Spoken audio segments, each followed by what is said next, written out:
Welcome to HBTV. I'm Harry Binswanger, the HB in HBTV. Today we're taking up a radical position in epistemology, the theory of knowledge. It's the doctrine of the inerrancy of the senses. That means that the senses are incapable of making a mistake. It's beyond saying that the senses are valid. It's saying that the issue of validity or invalidity does not even arise for the senses. The senses merely provide you with an automatic response to the facts that are stimulating your sense receptors and integrated by your nervous system.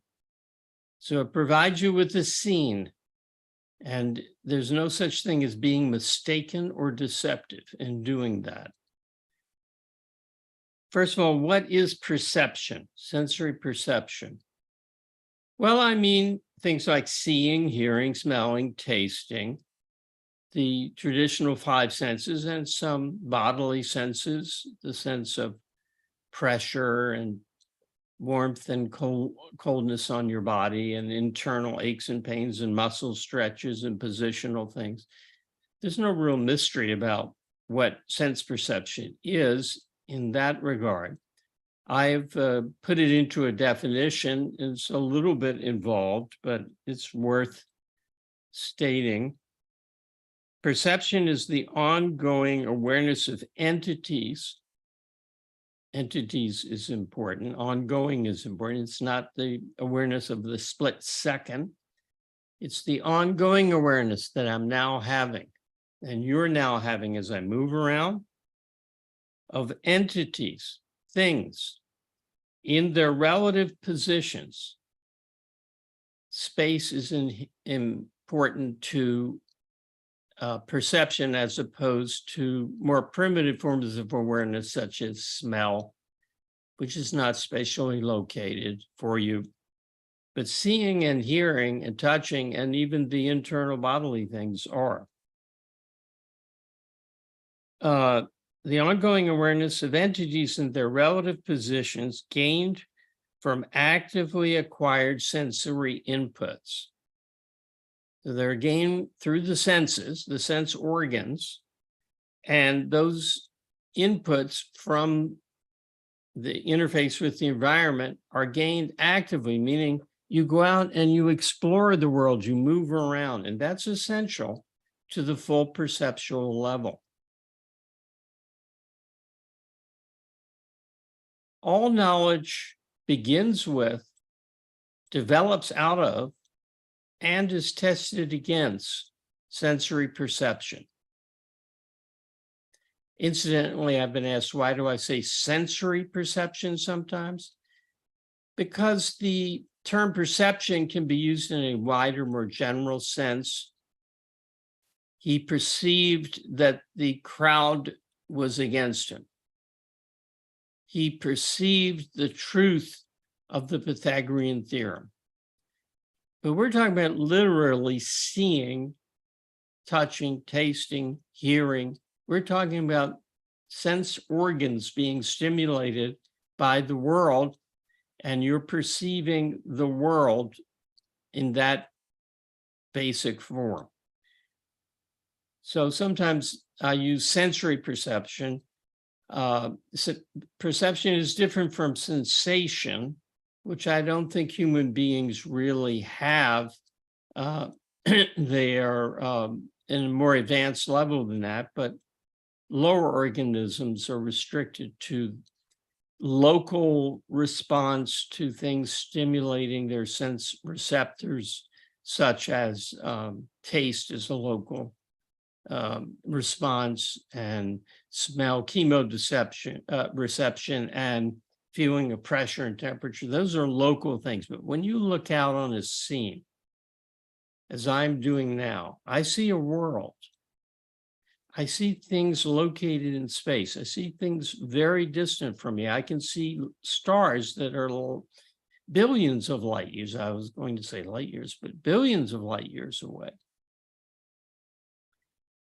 So the senses are involved, but we're not limited to a worm's awareness of the world. We see objects in space. We hear them in space. We can feel them in space.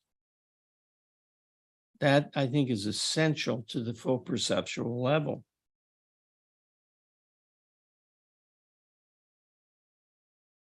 If you, well, it wouldn't be you. If a creature was born otherwise resembling a human being, but without any senses, it would be unconscious. It could not develop any awareness at all. It would not be thinking. It would not be dreaming. It would be unconscious. The basic conscious contact with the world is through the senses. Other things are memories of things perceived, associations among things perceived, and conceptualization of things perceived. Perception is the be-all and end-all. Well, perhaps I shouldn't say end-all. Be-all and start-all, and test of all.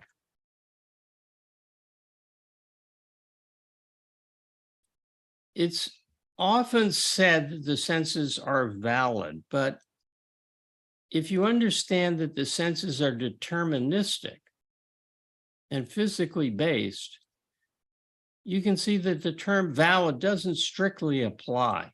They're beyond valid. They're that in terms of which validity is judged.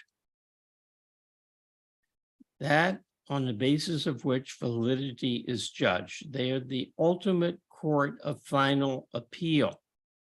So to say the senses are valid, it's okay to deny the idea that they're invalid, but to really take seriously that the senses are valid would be like saying the Constitution is legal. No, the Constitution is the ultimate standard by which you judge legality. As a supreme law of the land, there's nothing against which you could test the Constitution to see if it's legal. You can test it against philosophy to see if it's moral or based on truth, but you can't judge it legally. It's that against which all legal issues are ultimately judged. In the same way, perception, what you see here in taste and so forth, is that forming the standard, the ultimate test of the validity, correctness, truth, rightness, wrongness, error, or straightness of any further higher process. So that's why I use the term inerrant to describe the senses. It's a term used in contemporary philosophy. Means incapable of making a mistake. The senses are like sunshine. There's not valid sunshine and mistaken sunshine. There's just sunshine. It's a fact. The output of your nervous system in response to stimulation is not under your control. It is given. It is like sunshine or the law of gravity. It's a metaphysically given fact. Now, of course, you can select what to look at. You can explore or not explore. You can direct your perceiving apparatus here or there, and you constantly do that. But given what you're looking at and how you're focusing on it, what you will see is given by nature. It's not created by you. There are things created by you. That's the conceptual level, not the perceptual level. That's the level of ideas, abstractions, thoughts, judgments. We're talking about something much more simple. We're talking about seeing, hearing, smelling, so forth. So the senses are inerrant means that there's no place to stand to judge them. It means that they are axiomatic. They are that on which knowledge depends, and hence cannot be judged, cannot even be denied. Once, when I was teaching college, I put on the exam, having taught the senses, how can we know before hearing it that any attack on the validity of the senses is mistaken? And I wasn't thinking of this, but a thoughtful student wrote, we have to use our senses to hear it. How can we know before hearing it? So the attack assumes that you can read or hear or otherwise apprehend through your senses what the attack is. So what I had in mind is that all knowledge depends upon the validity or the non-invalidity, the inerrancy of the senses. So if you would attack them even a little bit, and I'll explain what I mean by that, you've denied all knowledge and you're saying, I know nothing, which is a direct contradiction. What do I mean by denying them a little? People will say, well, the senses are generally reliable, but they're around the edges, they get into trouble. Like if you're colorblind, or if you're nearsighted, or you drink too much and you have double vision, or you hallucinate, or you're presented with an optical illusion. So as long as it's normal circumstances, you can trust your senses, but you have to be aware that they can fail and produce error in certain unusual cases. Now, that argument will not work. That's like saying, well, sunshine is generally a fact, but sometimes the sunshine just doesn't, it isn't sunshine. Sure, it can be blocked if cloudy day is not saying sunshine isn't sunshine. So it's the same with the senses. If you are careful about what you're talking about, you'll see that none of those arguments hold up, and there are three of them. There's really not much to say about the senses once you've grasped what I've said already, but there's a lot to say to answer the wrong views that attack it. And there are three categories of argument. And I'm going to take up each one. The argument from hallucination. Well, you take LSD and you see ants crawling up on your arm where there are no ants. No, you don't. You have an inner experience. That's not seeing. You can't see ants that aren't there. Seeing is perceiving entities in the world. If a distorted brain state produces an image that you take to be out there, but is really only in you, that's not perceiving. And in general, arguments like, well, when you dream, you can't rely on what you see. You're not seeing anything in a dream. A brain is getting from its stored content things to present to your conscious mind in image form. That is not seeing.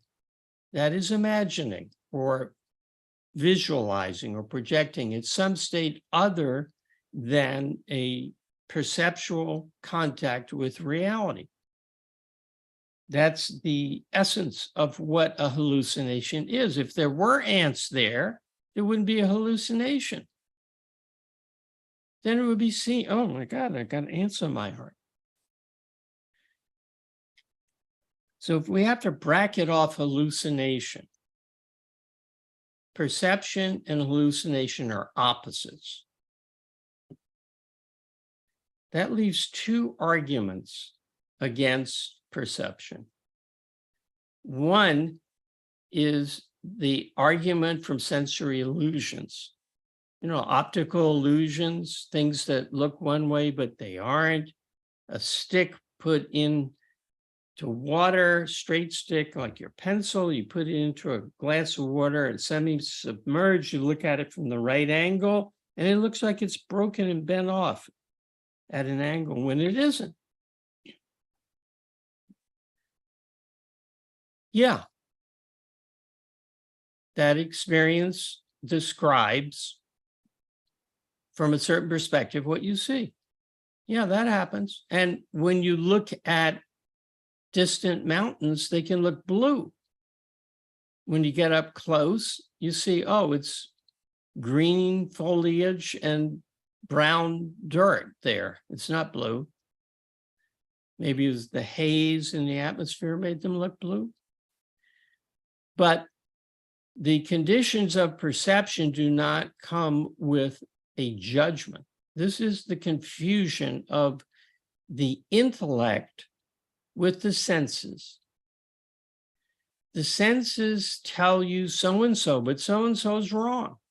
That's the formula. That's the general argument from illusion. The senses tell you X, but X isn't the case. So the senses have made a mistake, have deceived you, have erred, however you want to put it. What's the wrong premise? The senses don't tell you anything. They don't talk. So when you look out at that stick, there's no voice in your head from reality that's part of perception saying that's a bent stick. That's a conclusion applying concepts to judge what you're perceiving. What you're perceiving is just a certain scene. And a camera would photograph it exactly the same way. So the senses never tell you anything. The senses are silent. Well, hearing hears sounds, but you don't hear ideas. Hey, buddy, that stick is bent. You don't hear that, even if you hear noises that are words. You're hearing those noises, you hear sounds. You interpret them as language and as meaning on a conceptual level. So, for instance, if a dog looks at the bent stick in water, it doesn't make any mistake. It's not capable of making a mistake. So I'm challenged on this. People say birds fly into plate glass windows thinking that it's open air. No, they don't think it's open air. They don't think. They fly in the direction that looks to them a certain way. We characterize it as, oh, like open air, but it just looks the way that it does. It doesn't, the bird doesn't have any judgment. It doesn't make a mistake. It doesn't, if it recovers, think anything to itself like, boy, I have to watch out for that. I thought that was air, but it was something clear that looked like air. No. Animals don't think, they don't use concepts, they don't make judgments, and hence they don't make mistakes of any kind. Well, they make mistakes in that they pursue a goal and can fail. So there's goal failure due to the inability to distinguish two things, which if they could distinguish sensorily, they wouldn't fail to reach their goals. So a camouflaged insect that looks like a stick, the animal can, quote, think it's a stick, which just means it fails to discriminate it from sticks. If it could, it would eat it. Animals that can puff themselves up to look bigger and invoke fear in their predators or in their competitors. That doesn't make the other animal think, oh, that's a big guy, he could beat me up, I better retreat. It's rather the animal has an association of certain kinds of percepts with certain kind of pain. It doesn't form any judgment. It doesn't make any mistake. It just reacts a different way to a different stimulus. There's no error there. The content of perception is unchallengeable, absolute. It's the data on which everything else rests. So human beings do not make sensory errors any more than animals do. All errors, and Aristotle said this, all errors involving the senses, also called deceptions, illusions, mistakes, are mistakes in judgment. And the judgment is future-oriented. When you think that's a bent stick, you're making an implicit prediction. If I pull that out of water, it will look bent. Not that extreme, like that. But it won't. Your prediction based on association is wrong. It will look straight. That is, it will look like other sticks look out of water that we call straight. So the judgment that stick is bent or that stick is straight is an implicit prediction of what it will look across all conditions of perception. Similarly, those hills are blue is an implicit prediction. When I get up close, they'll look blue. And that is wrong. That prediction is wrong. But what you see is not wrong. There's no right seeing to contrast with wrong seeing. It's not that what we see when we're close is right. It's just another form of perception. And that leads us to the third argument and the deepest against the senses. And it provokes the deepest answer. Say you've got two pails of water. You've probably heard of this, right? A pretty hot pail of water and an icy cold pail of water. You put one hand in each, you wait 30 seconds, then you pull them out and put both hands into the same lukewarm pail of water. The hand that's adapted to cold will feel it as warm. The hand that was adapted to hot will feel it as cool. But it can't be both warm and cool at the same time. So what's going on here? What's going on is the form of perception is influenced by the conditions of perception and the conditions of the organ of perception. There's a distinction between form and object. You're perceiving the same object, the lukewarm water, in two different sensory forms. Neither one is wrong. Neither one contradicts the other. Well, wait a minute. Sure, they contradict each other. One says says. Oh, am I doing that? Yes, you are. This hand is not saying, hey, fellow, this is warm water. And this hand saying, hey, fellow, this is cold. You're simply having two different experiences. No experience can contradict another experience because neither one of them is conceptual. It's just different. There's no reason why the same, two different hands should have the same experience, particularly not if one of them is in a different state than the other is.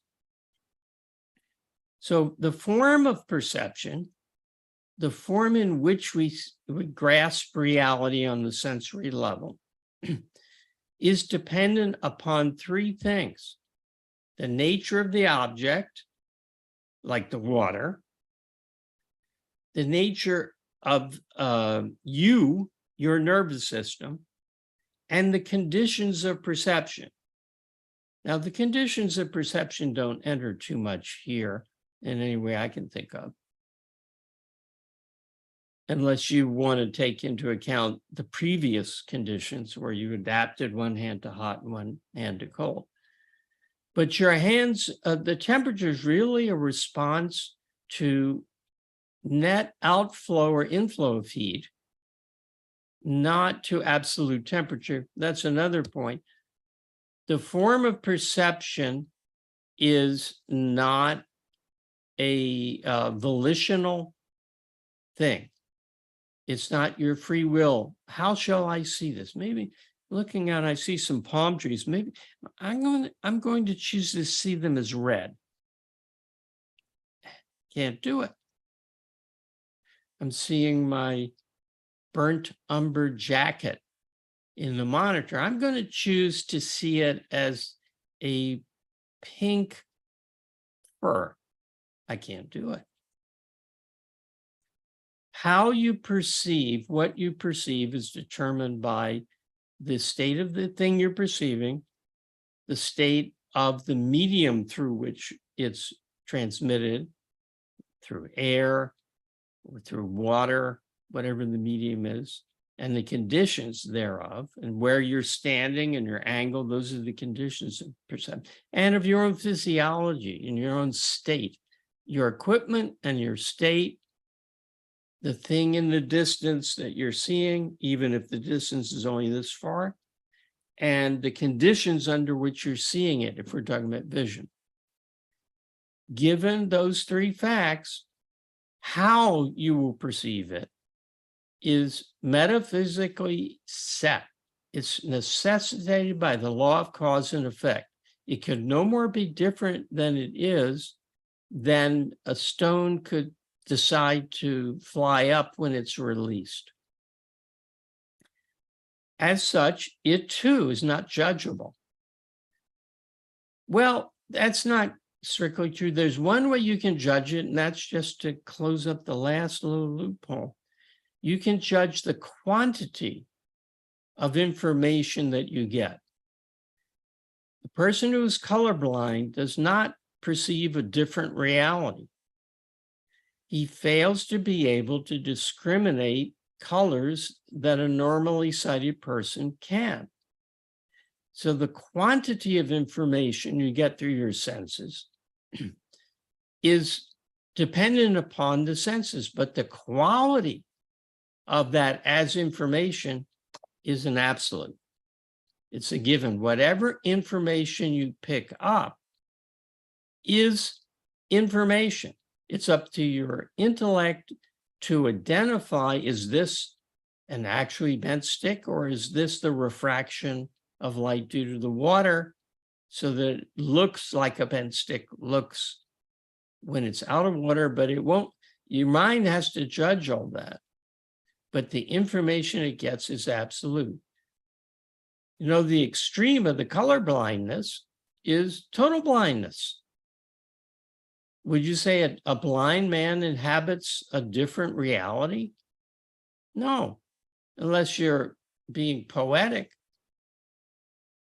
He lives in the same reality. If a truck is speeding towards him, it will hit him just, if he doesn't move out of the way, just as it will a sighted person if he doesn't get out of the way.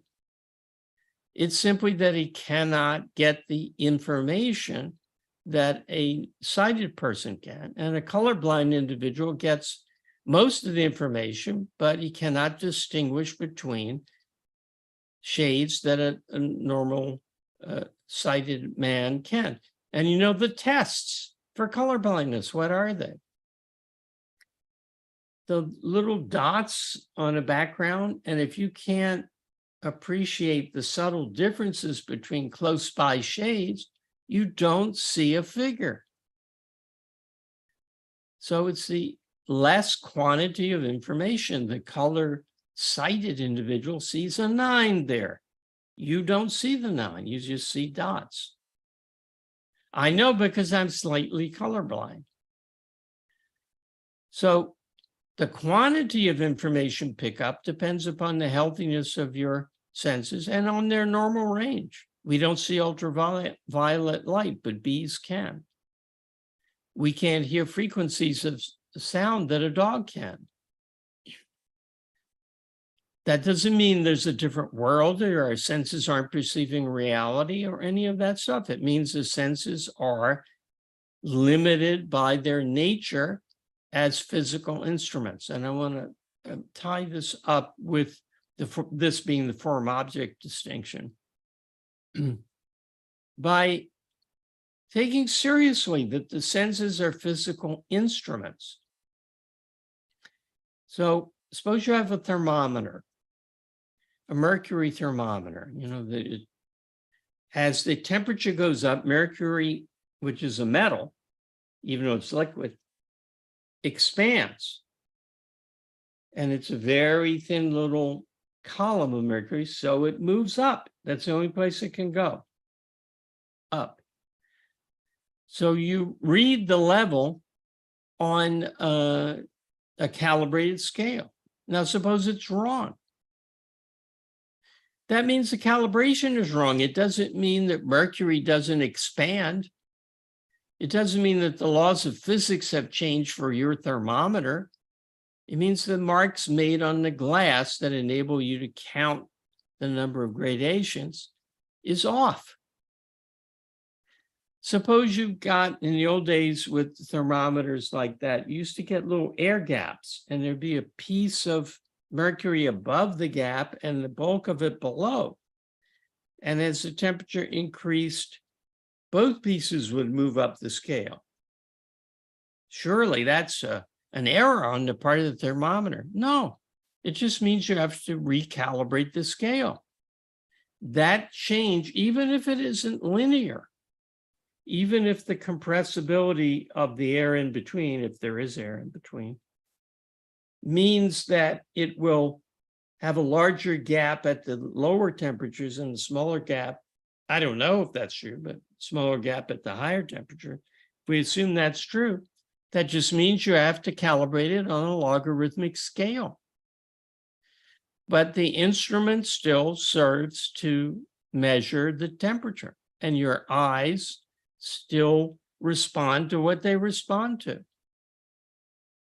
Whether you're nearsighted or farsighted, it's an issue of knowing how to judge what you see and an inability to make distinctions. What is that letter on the fifth row in the eye chart? I'm not sure, is it an F or an A or a G? The person with better vision says it's an A. He distinguishes things that your senses doesn't allow you to distinguish. But the output of the senses is determined by physical fact, the fact of the nature of the object, the letter, how far it is away, the conditions of perception, the lighting on it, condition of perception, the state of your eyeball. Is it nice and round, or is it squished in or squished out, which will make the image not focus on the retina? The state of your nervous system beyond the retina, none of which you control by a wish or will or change of heart. So the output of the sensory receptors and your consequent experience is metaphysically given in Ayn Rand's term. It's unchallengeable. It just is, like the law of gravity or the path of Mars around the sun. It's not due to anyone's choice. Only that which is the result of things that could have been otherwise can be called an error.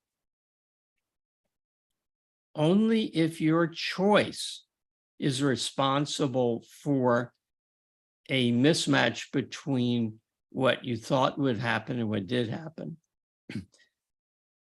If it's your choice, it can be wrong. Choices are right or wrong.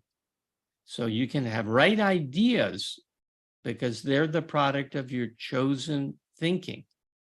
Wrong ideas, that's a bent stick. Wrong idea. Output of the eyes, not an idea, not wrong, not right, just the output of the eyes.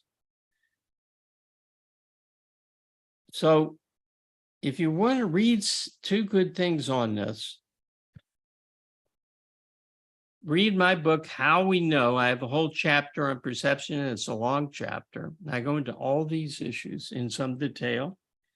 And a book that I may have right here, but I don't see it offhand, a book by the great psychologist or experimental psychologist, J.J. Gibson, the psychologist of perception, James J. Gibson, who wrote, "The senses considered as perceptual systems and the ecological approach to visual perception." And ecological there doesn't mean, environmentalism or how the species get along with each other. It means a biological approach to visual perception. Both of them are fantastically good works. They're a little hard to get a hold of, but it can be done. So I recommend me and Gibson on this, and I recommend you don't criticize your eyes, ears, nose, tongue, muscle spindles, and other physiological apparatus. They're doing as well as they can do given their nature. They don't choose it. Thanks for attending, and I'll see you next week on HBTV.